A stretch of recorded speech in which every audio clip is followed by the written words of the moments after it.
பிரியமானவர்களே, ஆண்டவரும் அருமை இரட்சகருமா இருக்கிற இயேசு கிறிஸ்துவின் இனிய நாமத்தினாலே மற்றும் நல்ல காலை பொழுதிலே உங்களை சந்திப்பதிலே நான் அதிகமாய் மகிழ்ச்சி அடைகிறேன். இந்த நாள் முழுவதுமாக நீங்கள் செய்கிற எல்லா காரியத்திலேயும் கர்த்தருடைய கரம் உங்களோடு கூட இருந்து உங்களை நடத்துவதாக. சங்கீதம் 118 சங்கீதம் 8 வசனம் இப்படியாக சொல்லுகிறது, மனுஷன் மேல் நம்பிக்கை வைப்பதை பார்க்கிலும் கர்த்தர் பேரில் பற்றுதலாக இருப்பதே நலம். மனுஷன் மேல் நம்பிக்கை வைப்பதை பார்க்கிலும் கர்த்தர் பேரில் பற்றுதலாக இருப்பது நலம் என்று சொல்லி நாம் இந்த இடத்துல வாசிக்கிறோம்.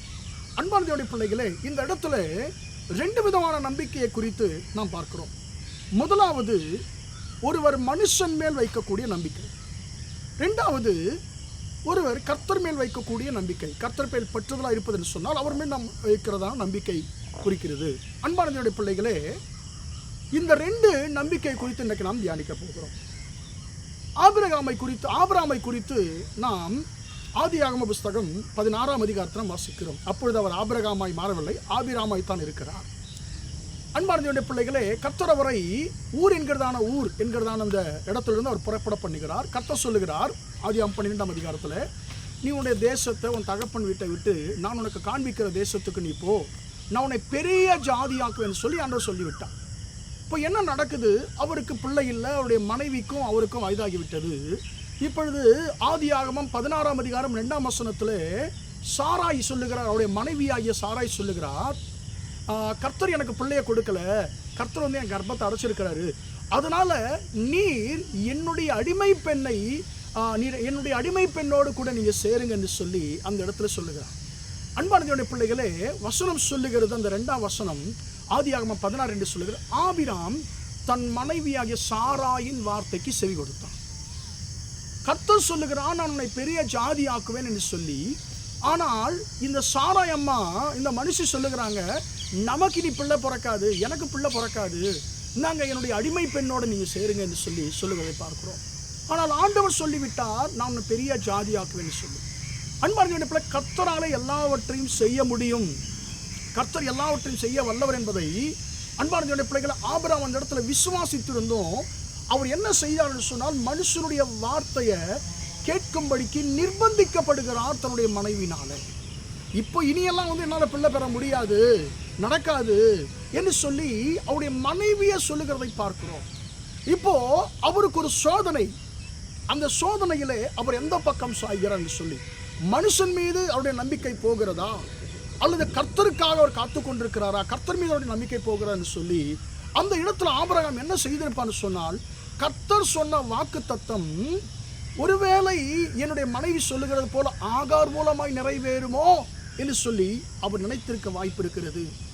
அன்பானதுடைய பிள்ளைகளே, நம்முடைய வாழ்க்கையில கூட சில நேரத்தில் கர்த்தர் சொல்லாத ஒரு மனுஷன், கர்த்தர் சொல்லாத ஒரு காரியத்தை நாம் இதுதான் கர்த்தருடைய சித்தமாக இருக்கும் என்று சொல்லி தவறாய் புரிந்து கொண்டு அதை செய்யும் பொழுது அது கர்த்தருடைய சித்தத்துக்கு நாம் செயல்படாதபடிக்கு அது ஒரு பெரிய ஒரு முட்டுக்கட்டையாய் மாறிவிடும்.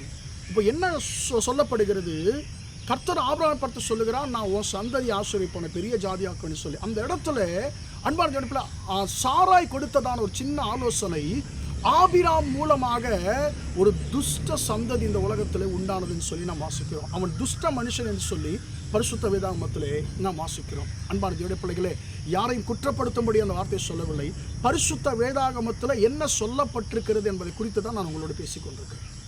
அன்பான தேவனுடைய பிள்ளைகளே, பின் நாட்களிலே ஈசாக்குடைய சந்ததியாருக்கும் இந்த இஸ்மவேலுடைய சந்ததியார் எந்த அளவுக்கு தொல்லை கொடுத்தார்கள் என்று சொல்லி நாம் அறிந்திருக்கிறோம். அன்பார்ந்த பிள்ளைகளே, ஒருவேளை ஆபிரகாம் அந்த இடத்துல கர்த்தரை மட்டும் சார்ந்து கொண்டிருப்பார் என்று சொன்னால் இத்தனை பிரச்சனைகளும் வந்திருக்க வாய்ப்பே இல்லை.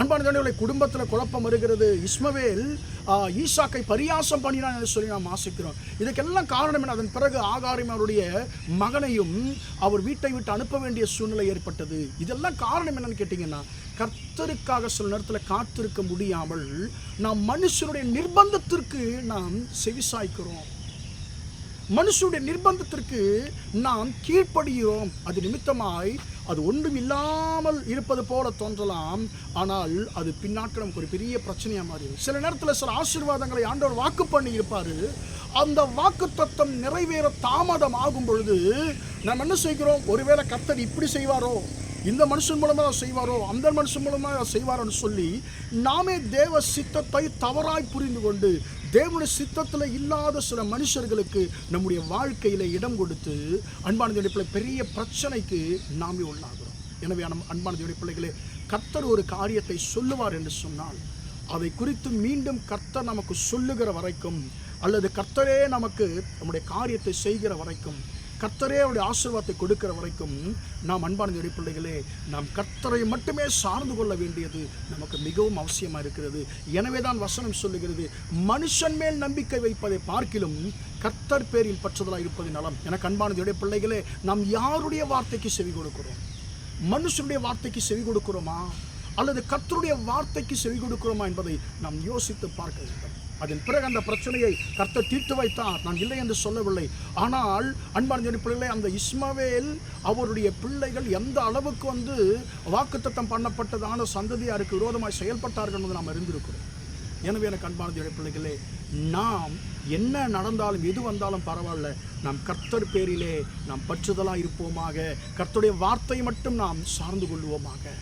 மனுஷர்கள் என்ன ஆலோசனை கொடுத்தாலும் அந்த ஆலோசனைகள் கர்த்தருக்கு சித்தமானது தானா, இந்த ஆலோசனை கர்த்தரால் வருகிறதா என்பதை நாம் யோசித்து பார்த்து நாம் ஜெபித்து கர்த்தரிடத்தில் விசாரித்து நாம் செய்யும் பொழுது நிச்சயமாய் நாம் ஆசீர்வதிக்கப்படுவோம். ஜெபிப்போமா? ஆண்டவரே, நான் உம்மை மட்டும் ஆண்டவர் சார்ந்து கொள்ள, உமக்கு மட்டும் செவி சாய்க்க எனக்கு உதவி செய்யும் ஆண்டவரே என்று சொல்லி கேட்போமா? ஜெபிப்போம். பிதாவே, நன்றியோடு துதிக்கிறோம், ஸ்தோத்திரிக்கிறோம் ஐயா. இம்மட்டுமாக இந்த வார்த்தைகளை கேட்கும்படி பிள்ளைகளை நீர் ஆசீர்வதிக்கும்படியா ஜெபிக்கிறேன்.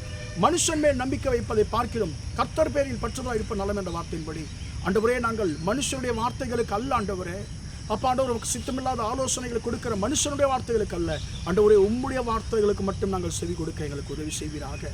தகப்பனே, என்ன ஆண்டவரே ஆனாலும் தாமதித்தாலும் உம்முடைய வார்த்தைகளை நீ நிறைவேற்ற வல்லவர் என்பதை ஆண்டவரே நாங்கள் விசுவாசித்து உம்முடைய வார்த்தையை நீர் ஆண்டவரே செய்கிற வரைக்கும், நீர் வாக்குத்தத்தம் பண்ணினது நடப்பிக்கிற வரைக்கும் நாங்கள் காத்திருக்கக்கூடிய அந்த கிருபை தருவீராக. ஆண்டவரே, உம்பேலே நாங்கள் பற்றுதலாக இருக்க கர்த்தர் கிருபை தருவீராக. இந்த நாள் முழுவதுமாய் உம்முடைய பிள்ளைகள் செய்கிற எல்லா காரியத்திலையும் உம்முடைய கரம் கூட நடத்தட்டும் என்று இயேசுவின் நாமத்தில் ஒப்புக் கொடுத்து ஜெபிக்கிறேன், ஜீவனுள்ள நல்ல பிதா. ஆமேன், ஆமேன். பிரியமானவர்களே, கர்த்தர் உங்களை ஆசீர்வதிப்பாராக. Praise the Lord, praise the Lord.